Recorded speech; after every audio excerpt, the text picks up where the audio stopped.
niku kan Selasa bulan yang lalu niku khatam hikam.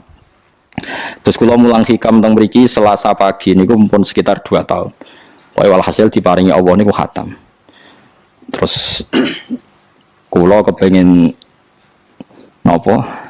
Ngatami donga nu saniki mergi cara ulama tambah kathah tambah napa sae. Dadi ora usah sampean di perasaan ora melok ngaji kok melok khataman. Sing ngaji yo paham ora yo ora roh. Sing ora ngaji pokoke ora roh padha ora roh, sing penting ditampa napa pangeran ngoten mawon. Dados kula gadah azam pokoke donga ngoten mawon nek donga yo ora usah tenanan yo apik ora yo apik. Mergo pangeran mesti napa pirsa. Jadi tenanan itu ikhlasin, nanti ora usah tenanan, sing tenanan apa? Mergi cara hikam itu termasuk ngeten. Hikam itu yang ngarang hikam itu jenis Ibnu Athaillah As-Sakandari. Ini muridnya Abdul Abbas Al-Mursi. Abdul Abbas Al-Mursi ini muridnya Abdul Hasan apa? Asyadzili. Kulo niku sinau hikam mulai riyen mun bertahun-tahun sampai sekarang. Tiap badhe tilem sering mau hikam. Jadi hikam termasuk madzhab ngeten. Tapi aja nut kados tiyang sing ora tau mlebu masjid yo aja nut iku wali. Nah kowe gawe-gawe. Nah kowe nglakoni ngono ben dadi wali wae ora mutu niku mboten alami. Hikam itu kalau berdoa itu sekali. Kula nu nate umroh 2009, terus haji 2013. Terus kemarin kula umroh malih tahun kemarin, baru ruwah kemarin. Niku kadang-kadang berkali-kali kalau itikaf teng multazam, tapi ora tau sida donga sampai sakniki.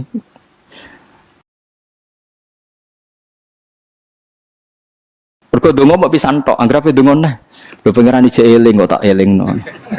Mergo hikam termasuk mengingatkan gitu. Kamu kalau doa itu jangan ulang. Karena yunabbahu iku man yajuzu alil ikhfal, yang boleh diingatkan hanya orang yang mungkin lupa. Allah ora bakal lali kok mbok elingno. Dadi kula anggere ning ngarepe multazam pe donga. Dong aku wingi ya pangeran celing. Ya wis ra sida dong. Wah anggere dongone, tapi ndak gawe-gawe lho, saya asli, maksudnya asli. Anggere dongone. Kan celing kok. Ya wis. Sampai kula nu teng raudhah niku akhirnya mau maca selawat, maca Quran. Anggere donga seling to Gusti ngono terus. Dadi yo pancen unik, wong wali ku unik. Aja gawe-gawe lho, tapi aja nut kula cuma pancen hikam ada ngoten. Wa inna mayunabba wa amne din elingno sapa man wong ya juzu kang oleh ali ngatasi man apa alif falali. Sing oleh mbok elingno zat sing kemungkinan ora tau lali kok amen mbok elingno. Wingi mbok omongi, saiki mbok omong. Lho cara kowe diutang ditagih terus iso eling iso eling. Dadi hikam madhabe unik. Ya tapi udahnya wali ya tetap napa? Wali itu keliru tetap wali. Nah, ben arah wali ku bener wae tetep ra wali wis ra bakat. Tapi aja gawe-gawe lho, syaratnya napa?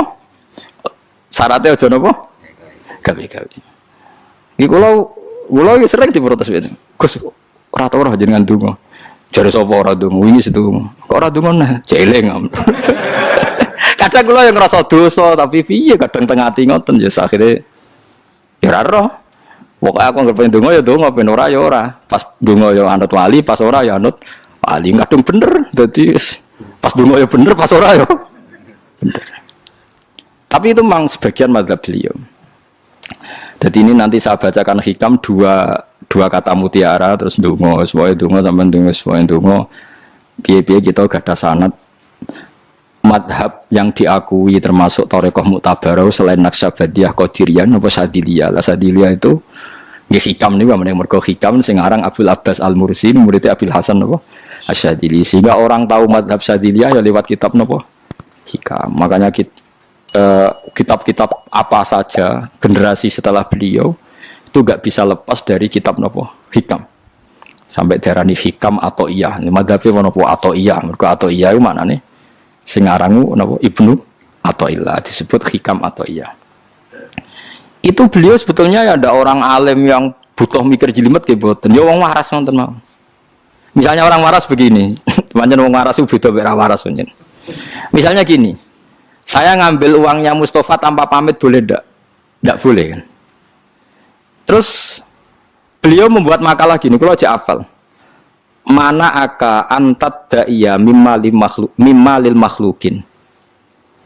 Allah itu mencegah kamu, melarang kamu mengklaim barang yang tidak milik kamu. Padahal sama-sama miliknya makhluk.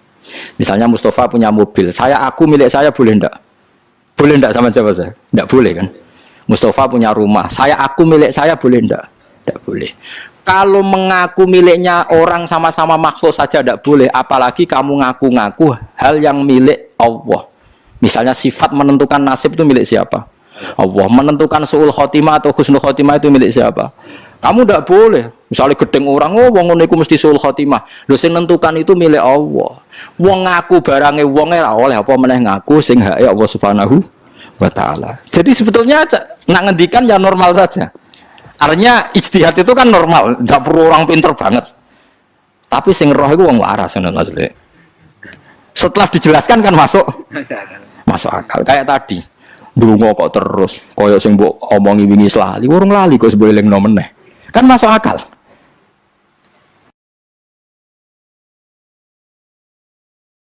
Tapi kok jangan anut aku, mergo ora asli, ora asli. Wong anut-anut kan mboten apa. Dadi ini kula waca kalih mawon nggih kenangan kula ben dadi nggih kenangan kula napa makalah sanggeng napa hikam ya. Nggih kula waca Arab mawon napa napa. Nggih bismillahirrahmanirrahim. Kula nak maca malah bingung, biasa hafalan malah maca. Jadi piyambake ngendikan mana aka antatta iya male salaka mimalil makhlukin afayubihu laka antatta iya wasfahu wa rabbul alamin. Di Allah ngelarang jenengan mengaku barang yang miliknya orang lain, apalagi ngaku-ngaku hak sing milike Allah Subhanahu wa taala. Sehingga kita ndak boleh misalnya maksud noti yang wong iku mesti celoko, nyelakano orang itu hak sinten? Hak Allah. Kowe ora usah GR sok ben mesti bener, iso wae saiki bener sok ben salah. Kamu juga enggak usah merasa salah. Soalnya saya kira soleh soben soleh sudah itu hak Allah, sudah ada itu. Terus ngendikane beliau ini ilahi kulama akhrosoni lu'mi antokoni karomuka. Gusti ketika saya didiamkan oleh kesalahan-kesalahan saya antokoni karomuka, maka saya digerakkan oleh sifat lomane jenengan. Itu perasaannya hikam. Misalnya sampean ngerasa dosamu akeh terus lawani donga, ngerasa salahmu akeh terus ngerasa ora ahli swarga. Niku jare hikam, Gusti kula nak eling salah kula kok ora pantes mlebu swarga. Tapi nak eling lumane jenengan nggih pantes mawon. Lha iku dindos wong ngono niku wis dindos. Dina eling dosamu sampean akeh kan gak pantes mlebu swarga. Tapi nak eling jembare rahmate Allah nggih pantes mawon. Ilahi kullama akhrasani lumi antokoni karomuka. Wa kullama ayasatni ausofi atma'atni minnatuka. Ketika saya putus asa karena sifat-sifat saya yang buruk, maka saya akan digerakkan lagi punya harapan karena saking melimpahnya nikmate jenengan to peparinge jenengan. Terus beliau disarah-sarah dicontohkan. Saat Umar masih kafir itu pernah gak minta jadi muslim kan enggak, tapi ketika Allah menghendaki dia jadi muslim maka jadilah Umar seorang yang muslim. Jadi orang tanpa keinginan pun kalau Allah menghendaki baik ditarik yang menjadi baik. Artinya kamu jangan percaya aku apa ya dadi wong apik piye, wong aku ngene. Wong sing ora tau niat apik wae iso diapikno pangeran kados sinten Sayyidina Umar. Sunan Kalijaga ketika nggarong ning gone Sunan Bonang niate ya untuk emas. Niate wae elek, tapi ketika Allah ngersakno dadi apik ada takdir yang memandu dia jadi apik, bahkan dadi wali. Itu wakul lama ayasatni ausofi, ketika saya diputus asakan oleh sifat-sifat saya yang buruk, maka saya akan diharapkan lagi, diberi tomak, diberi harapan oleh banyak peparingnya napa jenengan. Jadi intinya kalau suwun khasnya madhab Sadili itu melihat sisi positif. Jadi misalnya jenengan sholat misalnya, ini rumah tenan gitu. Misalnya jenengan sholat, potensi gak diterima itu tinggi. Mungkin kita ada ikhlas, mungkin kita ada tumak ninah, mungkin kita banyak melakukan kesalahan, mungkin eling macam-macam. Itu potensi yang menjadikan kita sholatnya tidak diterima Allah. Tapi cara madhab Sadilah berpikir gitu itu tidak boleh. Kamu harus ingat bahwa sujud ini luar biasa. Banyak orang yang nggak diberi anugerah sujud. Orang bertahun-tahun, berpuluh-puluh tahun hidup kafir tidak pernah sujud. Kamu sekarang ditakdir mau sujud. Jadi mestinya kena sholat bersolat subuh, matur nuwun Gusti tadi saya sujud sama jenengan, matur nuwun Gusti tadi saya rukuk sama jenengan. Gak usah mikir buat ditampa apa ora, eling terus. Nanti setelah zuhur ya begitu. Eling terus tadi ditakdir sujud, ditakdir rukuk, ditakdir sholat. Sehingga madzhab Syadziliyah itu sampai mengatakan begini. Orang yang beribadah meskipun sedikit dan yakin bahwa itu peparingnya Allah, minnah dari Allah, itu lebih baik ketimbang ibadah banyak plus merasa kurang. Di misalnya Mustafa sholat, bersolat duhur gak marem, mungkin duhurku salah terus berbadiah kok sholat meneh. Sing kula sholat duhur tok ora usah. Saking syukur kula, iku duhur kula makome. Ya nganti saiki duhur kula perkarane ngene iku dene kelakuane cek ngene iku dene. Karena ketika diberi pangeran ora marem. Kurangnya, tapi kurangnya niat elek. Kayak pangeran polisi, ngurang pangeran ra nampa kurang ini kurang. Pangeran ora diwatak ngoten. Enggak terlalu prosedur, wong wis sujud niate apik yo. Apik.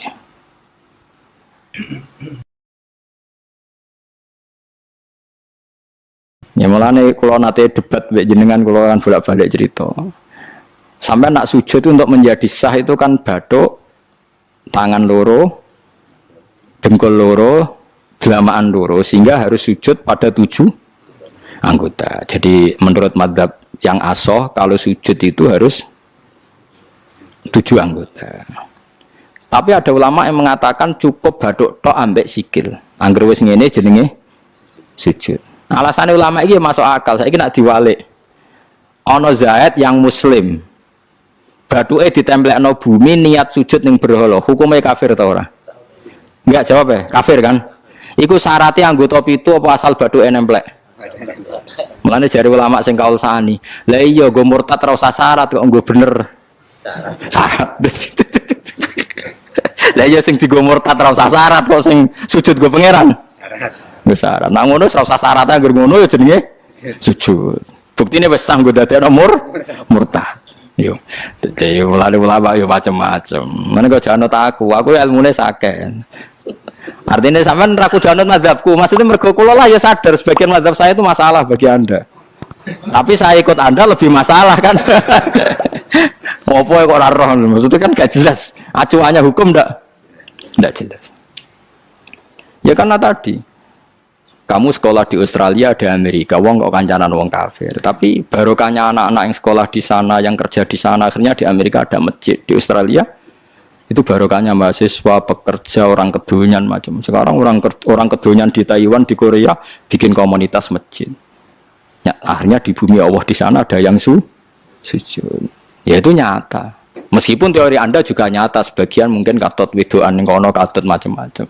Sama-samanya ya sudah kita berpendapat ya seperti itu. Wallahu alam sih yes, ya mungkin naik HP, mungkin naik ora. Wallahu alam supaya donga supaya HP. Tapi kan kita ada satu arah karena ngendikan ya seperti gejolokannya Allah dengan Nabi Ibrahim itu kan kelihatan.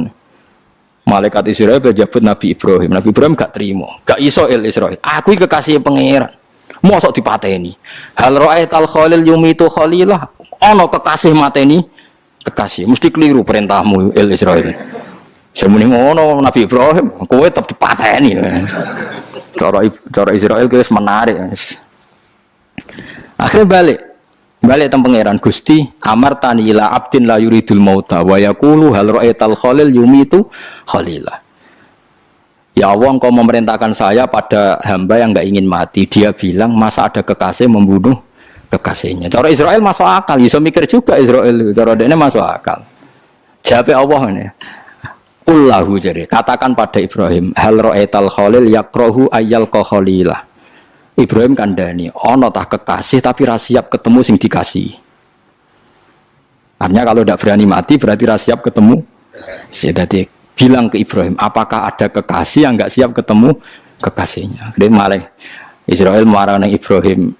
Kata Allah, nggak ada kekasih yang benci ketemu kekasihnya. Oh yes, mati saya kira. Nah, itu logika yang terbangun. Makanya dengan perbandingan logika itu akan kelihatan. Pertama, koyo-koyo logika Ibrahim itu masuk akal. Tapi ketika Allah ngendikan, oh no tah kekasih, rasiap ketemu kasihnya. Nah, kitab Mahalli itu kitab yang menjelaskan sekian teori fikih yang tidak mansus ya, saya ulang lagi, yang nggak ada nasnya. Kemudian diulang-ulang oleh cara berpikir tadi. Nah, akhirnya jadi kitab khilafah, ya, kitab ikhtilafat dalam Syafi'i yang paling dianut ulama seluruh dunia. Jika terus Habib Zain Samangke, semua ulama itu rujukannya kitab Mahalli. Ya karena tadi yang nggak ada nas, ya, saya ulang lagi, yang nggak ada apa? Nas itu ada sekian pilihan kaul. Ya sama-sama masuk akal. Meskipun dalam tradisi tertentu kita tidak mungkin mempraktekkan. Kewan tidak kok jenazah kok gurih. Nah komen takobala wa minkum takobala. Ya Karim pasti dia kok kiai sabreng.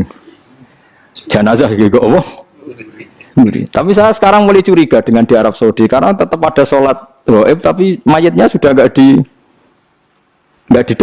depannya sudah. Sekolah menangi rian dan buku-buku mayat itu tapi itu mungkin karena teknis ya, karena yang mati terlalu banyak dan sering. Musim haji tok umbiro wae keselen dak kok